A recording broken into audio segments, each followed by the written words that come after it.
Сәлем озат оқушым, 68-ші сабақ бас әріптен басталып жазылатын сөздер.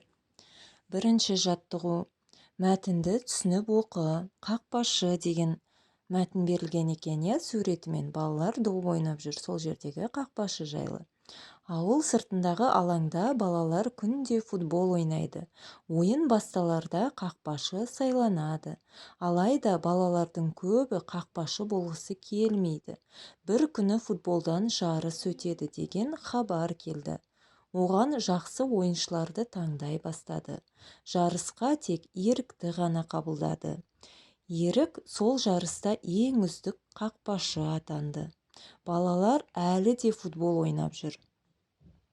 Енді балалардың қай-қайсысы да қақпашы болуға құштар дейді. Балалар неге қақпашы болғысы келмеді? Қалай ойлайсың озат оқушым? Сен өзің футбол ойнағанда қақпашы болғанды ұнатасың ба? Футбол жарысына кімді таңдады? Футбол жарысына Ерік деген баланы ғана таңдаған екен, Ол ең үздік қақпашы атанған екен. Содан бастап барлығы футбол ойнайтын балалар қақпашы болуды ұнатып қалған екен, Келесі бізде екінші жаттығу.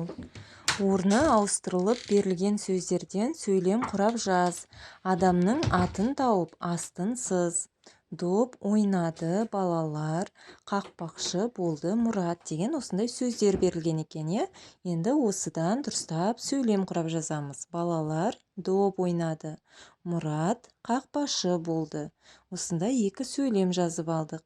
Енді осы жерден адамның атын тауып, соның астын сызамыз, Мұрат деген адамның аты кім? Мұрат. Соның астын сызып қоямыз.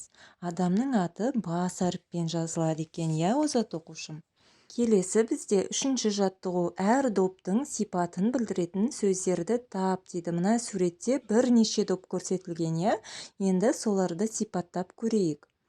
Ең үлкен доп көрсетілген, жасыл сары болған. Одан кейін қызыл ала доп. Қандай доп? Қызыл ала доп. Қара ала доп, футбол добы. Қызғылт сары доп көрсетілген екен. Қандай доп?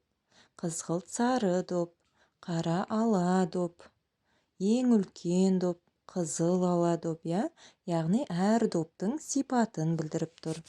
Мінеки озат оқушым, бүгінгі сабақ осымен аяқталды. Каналға тіркеліп лайк басуды ұмытпа. Келесі сабақта көріскенше сау бол.